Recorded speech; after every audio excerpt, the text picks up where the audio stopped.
गृहोपयोगी साहित्याची खरेदी करताय तर आजच आपल्या टेकेट सुपर मार्टला भेट द्या. कडधान्य, डाळी, साबण, ब्रँडेड कपडे, शूज, सायकल, कॉस्मेटिक्स हे सर्व मिळण्याचं एकमेव ठिकाण म्हणजेच टेकेट सुपर मार्ट. 5,000चे भरपूर डिस्काउंट.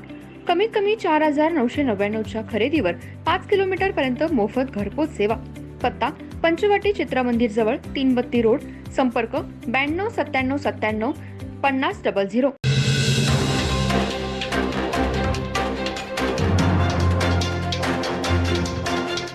नमस्कार, मी तेजस्विनी मगदूम. एम मराठीमध्ये आपल्या सर्वांचं स्वागत आहे. पाहूया ठळक घडामोडी. इचलकरंजी शहरातील असणाऱ्या गुरु कन्नन मठाच्या मागे बेबीताई आप्पासो विभूते यांच्या घराची भिंत पडून थोडक्यात बेबीताई यांचा जीव बचावला आहे. मुसळधार पाऊस पडत असल्यामुळे त्यांच्या घराची एका बाजूची भिंत पडली.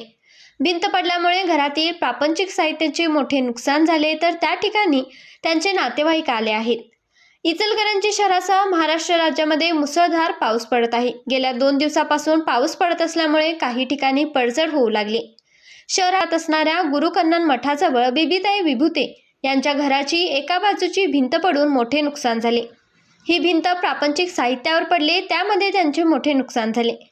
बेबीताई गेल्या 40 वर्षापासून या ठिकाणी राहत आहेत. संध्याकाळी 7च्या सुमारास अचानकपणे भिंत पडत असतानाच बेबीताई ह्या त्याच ठिकाणी झोपल्या होत्या. त्यांची मुलगी तिथे आली असता आजींना बाजूला केले, त्यामुळे थोडक्यात त्यांचा जीव बचावला. भिंत पडून त्यांचे सुमारे 1 लाख रुपयांचे नुकसान झाले. भिंत पडल्यामुळे त्यांचा संसार उघड्यावर आलाय. याची माहिती त्याच्या मुलांना, नातेवाईकांना मिळताच त्यांनी घटनास्थळी येऊन त्यांना तिथून हलवण्यात आले.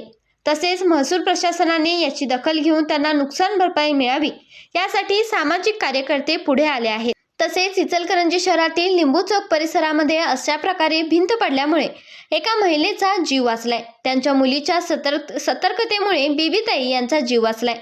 अतिमुसळधार पाऊस पडत असल्यामुळे अशा पडझडीच्या घटना शहरामध्ये घडू लागल्या आहेत. या घटनेमुळे इचलकरंजी शहरात खळबळ माजली.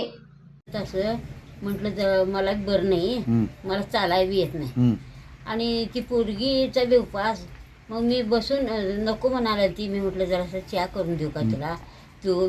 ती जेवली नाही म्हणतात, मी बी काही जेवलं नाही. मग चहा असं करायला चाललं तर तिकडं तर का वरनं एक इट पडत पडत धड पडलं. मला धरली आणि ओढली इकडे पोरगीनं.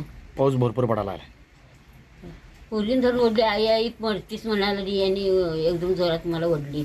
ओढल्यावर मग मी आणि आलो आणि म्हटलं आता काय आता होतं ते होतंय. म्हटलं आता मग काय. भिंत मोठी पडली. हां, मुसळधार पावसामुळे भिंत पडली. होय, मुसळधार पावसानं भिंत पडली. जीव वाचला थोडक्यात.